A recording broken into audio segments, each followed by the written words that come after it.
여러분 안녕하세요. 최재형 기자의 3분 완성 시각상의 시간입니다. 저는 SBS 최재형 기자입니다. 네, 오늘의 시각 단어는 임명동의안입니다. 어제 국회 본회의에서 김희수 헌법재판소장 후보자에 대한 임명동의안 처리가 부결됐죠. 헌법재판소장 후보자에 대한 임명동의안이 국회에서 부결, 그러니까 투표를 해서 통과되지 못한 건 이번이 처음입니다. 이 관련해서 임명동의안이라는 단어가 자주 나오고 있습니다. 임명동의안, 말 그대로 한번 풀어볼게요. 임명을 동의하는 안이죠. 그러면 누가 임명한 걸 누가 동의하는 걸까요? 바로 대통령, 정부가 임명한 고위공직자를 국회가 동의하는 걸 의미합니다. 대통령은 5급 이상 공무원들에 대한 인사권을 가지고 있습니다. 그렇다고 대통령이 일방적으로 국무총리나 헌재소장 같은 고위공직자들을 자기 마음대로 다 이렇게 임명하면 안 되겠죠. 그래서 국회가 일종의 견제를 하는 겁니다.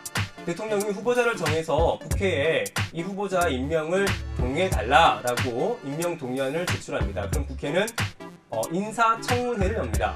그리고 국회 인준 절차, 국회 인준 절차, 다시 말해서 투표를 하는 절차를 거칩니다. 하지만 모든 인사청문회 대상이 투표까지 하는 인준 절차를 거치는 건 아닙니다.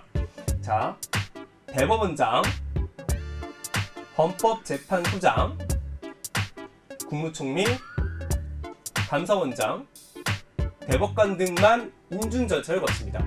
장관, 검찰총장, 경찰총장들도 이 인사청문회를 하지만 국회 인준은 안 받습니다. 그러니까 이들은 인사청문회에서 국회의 의견만 들을 뿐, 국회에서 만약 반대한다 하더라도 대통령이 정치적 부담만 안고 그냥 임명할 수 있는 거죠. 그런데 방금 말씀드렸던 대법원장, 헌법재판소장, 국무총리, 감사원장, 대법관 등은 인사청문회 이후에 국회 본회의에서 투표로 인준을 받아야 합니다.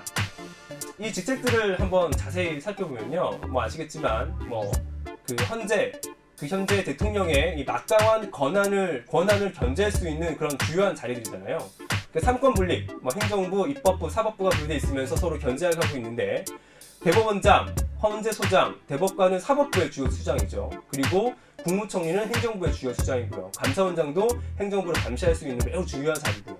그러니 대통령이 마음대로 임명할 수 없게 국회 인준 동의를 받게 하는 겁니다. 이 국회 동의는 출석위원회 과반의 찬성이 필요합니다. 그런데 이 권력의 균형을 위한 임명 동의안이 항상 이 정쟁의 도구로 많이 쓰이고 있습니다. 지금도 마찬가지죠.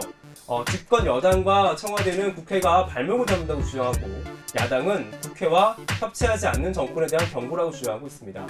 시스템은 좋고 가치도 있습니다. 항상 시끄러운 건 임명하는 사람들 때문인 것 같습니다. 네, 오늘은 여기서 마치겠습니다. 고맙습니다.